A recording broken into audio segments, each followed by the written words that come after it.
ጸሐፊው እንዲህ ይለናል። መኖር ለመስራት ወይስ መስራት ለመኖር? ፍቅረኛሞች በወጣትነት እድሜያቸው ትዳር መስርተው አብረው ሲኖሩ በማከታተል 3 ልጆችን ወለዱ። ባለ አንድ ኩባያ ውስጥ ተቀጥሮ ሲሰራ፣ ሚስት ደግሞ ቤት ውስጥ ለልጆቹ በማሳደግና ቤቱን በማሳደግ ተሰማራች። የባል ደግሞ ዝቅተኛ በመሆኑ ትልቅ ቤት መከራየት፣ ቤተሰቡን በአግባቡ መመገብና ቤት ውስጥ ሊያግዝ የሚችል ሰው መቅጠርና ለልጆቹ የሚፈልጉትን ሁሉ ማሟላት አስቸጋሪ በመሆኑ ከብዙ ነገሮች ታቅበው ኑሯቸውን በአቅማቸው ይኖራሉ። አባት በጣም የሚወዳቸው ቤተሰቦቹን ኑሮ ማሻሻል የሚችለው አሁን ካለው የተሻለ ገቢ ማግኘት ሲችል ብቻ መሆኑን በማሰብ የትምህርት ደረጃውን ለማሻሻልና ጥሩ ክፍያ የሚያስገኝ ስራ በመፈለግ ወሰነ። ስለዚህ በአቅራቢያው ባለ ዩኒቨርሲቲ በማታው ትምህርት ፕሮግራም ተመዝግቦ ትምህርቱን መከታተል ጀመረ። ቀን መደበኛ ስራውን በትጋት ይሰራል። ከስራ ሰዓት ውጭ ወደ ትምህርት ቤቱ ይሄዳል። ከትምህርት ሲመለስ ልጆቹ ተኝተው ይደርሳል። ምግብ በልቶ ወዲያውኑ ጥናት ይጀምራል። ቅዳሜና እሁድንም በስራ በትምህርትና ከትምህርት ቤት የሚሰጠውን የቤት ስራ በመስራት ያሳልፋል። በመሆኑም አንድም ቀን ለጥቂት ሰዓት እንኳን ከቤተሰቡ ጋር ቁጭ ብሎ ምግብ የሚመገብበትና የሚጫወትበት ጊዜ አልነበረውም። ልጆቹ በተደጋጋሚ አባዬ ትንሽም ብትሆን ጊዜ ሊሰጠን ይገባል ሲሉት ይገባኛል፣ እኔም ከእናንተ ጋር ትንሽ ጊዜ ባጠፋ በጣም ደስ ይለኛል፣ ነገር ግን ይህ ሁሉ የሚያደርገው ለእናንተ ነውና ታገሱኝ ይላቸዋል። ከ4 ዓመታት በኋላ አባት በጣም ጥሩ ውጤት በማምጣት በማዕረግ ከዩኒቨርሲቲ ተመርቆ በጥሩ ክፍያ የተሻለ ስራ አገኘ። ለቤተሰቡም ከድሮ የተሻለ ቤት መከራየትና የተመጣጠነ ምግብ ማቅረብ ቻለ። የተገኘው ላለፉት 4 ዓመታት ጠንክሮ በመስራት መሆኑን በመገንዘብ አባት አሁን የተሻለ ኑሮ ብዙ መስራት እንዳለበት አሰበ። ስለዚህ በዋና ስራው ላይ ብዙ ሰዓት ማጥፋትና ሌሎች ተጨማሪ የስልጠና ኮርሶችን መከታተል ጀመረ። አሁንም ከቤተሰቡ ጋር ቁጭ ብሎ ለመገብና ከእነሱ ጋር ጊዜ ማጥፋት አልቻለም።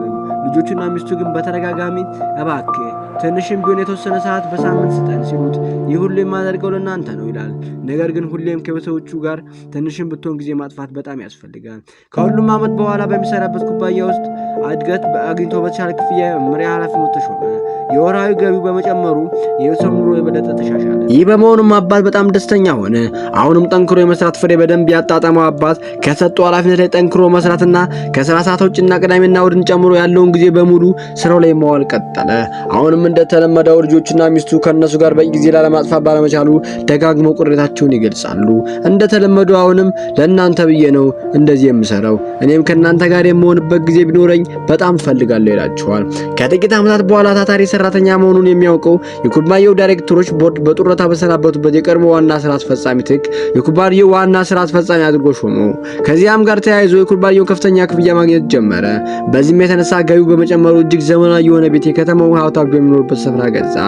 አንድ ቀን ቅዳሜ ቤተሰቡ በሙሉ በአንድ ላይ በመሆን ጉዟቸውን ወደ አዲሱ ቤት ሲጓዙ አሉ።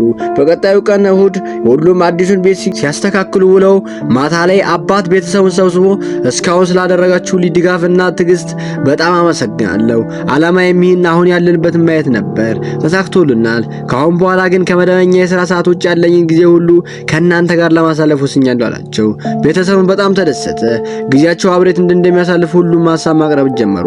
ግን መሽቶ ስለነበር ውይይቱ በማግስቱ እንዲቀጥል ቀጠሮ በመያዝ ሁሉም ወደ አዲሱ እጅግ ወደሚያምሩ የግል መኝታ ክፍላቸው ገቡ። በማግስቱ ሰኞ ጠዋት ቁርስ ተዘጋጅቶ ሊቀሰቅሱት ወስነው ወደ መኝታ ክፍሉ ሲገቡ አባት ሞቶ አስክሬኑ አልጋው ላይ ተጋድሞ አገኙት። የምንኖረው ለመስራት ወይስ የምንሰራው ለመኖር? ስራን ትኩረት ሰጥቶ በአግባቡ መስራት ተገቢ ነው። ነገር ግን ለህይወታችን አንዱና ዋናው ለምንለው ለቤተሰብ በቂ ጊዜ መመደብ ደግሞ በጣም አስፈላጊ ጉዳይ ነው። ስለዚህ ዋነኛውና ወሳኙ ጉዳይ ሁለቱም ፍላጎቶች በሚገባ ማጣጣም መቻል ላይ ነው። ቅድሚያ ለቤተሰብ